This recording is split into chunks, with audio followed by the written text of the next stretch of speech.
Информационный портал «15-й регион» отмечает 17-й день рождения.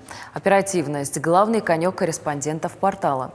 Уже несколько лет 15-й регион удерживает лидирующие позиции по количеству посещений. Ребята всегда держат руку на пульсе и стараются оправдать доверие читателей. В гости к коллегам заглянула Алана Тумаева. Стук клавиатуры не стихает здесь в течение всего рабочего дня. И так уже 17 лет. Первый информационный портал Северной Осетии «15-й регион» празднует свой день рождения на работе. Сейчас в редакции 10 сотрудников. Освещают самые важные новости республики. Пишут оригинальные аналитические статьи и очерки. В написании текстов для меня прежде всего важно то, чтобы достоверно донести информацию до населения и желательно как можно быстрее. Несмотря на то, что я на 15-м регионе работаю достаточно недолгое время, уже есть определенные награды. Это конкурс главы за лучшую журналистскую работу. И я надеюсь, что на этом мои достижения не будут остановлены, и в дальнейшем у меня получится еще завоевать какие-либо награды.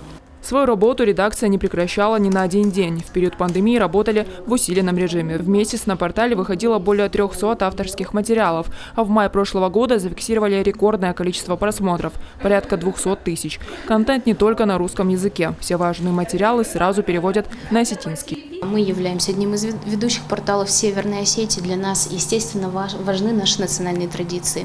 И важно, чтобы новости самые острые звучали в том числе на осетинском языке.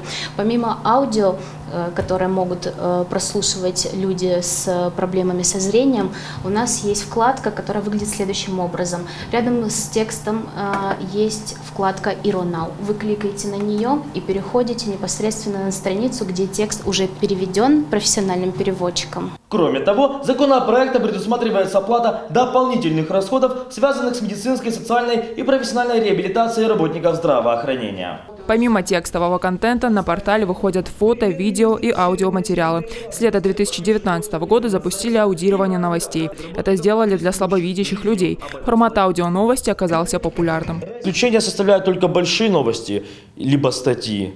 Но иногда я тоже их сокращаю под себя уже и начитываю. В целом, в среднем, я бы сказал, самая такая удобоваримая новость для меня это полминуты. В среднем она получается 45 секунд. Берем минусовку, ставим на нее мой голос, этим я занимаюсь всем сам и, соответственно, потом выкладываю уже на портал. Состав 15-го региона за 17 лет менялся не раз, но для каждого сотрудника важно донести до своего читателя достоверную, актуальную информацию. По словам руководства портала, редакция опирается на классические стандарты журналистики. Такая преданность профессии дает плоды. Информационный портал 15-й регион признали лучшим интернет-СМИ на творческом форуме «Медиа Кавказ-2018». Наград много, но главное признание – преданный читатель, говорят в редакции. 15-й регион – это история многих людей. Всех я, к сожалению, назвать не смогу, но хотелось бы поблагодарить всех тех, кто на протяжении долгих лет работал во благо процветания сайта. Сегодня коллектив тоже старается работать объективно, оперативно, ну и, разумеется, подготавливать для своих читателей интересные материалы и статьи. Портал стремится идти в ногу со временем, динамично меняется и развивается. Планов много, впереди новые проекты. Но главное для сотрудников 15-го региона – рассказывать все самое интересное 24 часа в сутки, 7 дней в неделю. Алана Тумаева, Хэта Гапоев. Новости Осетии.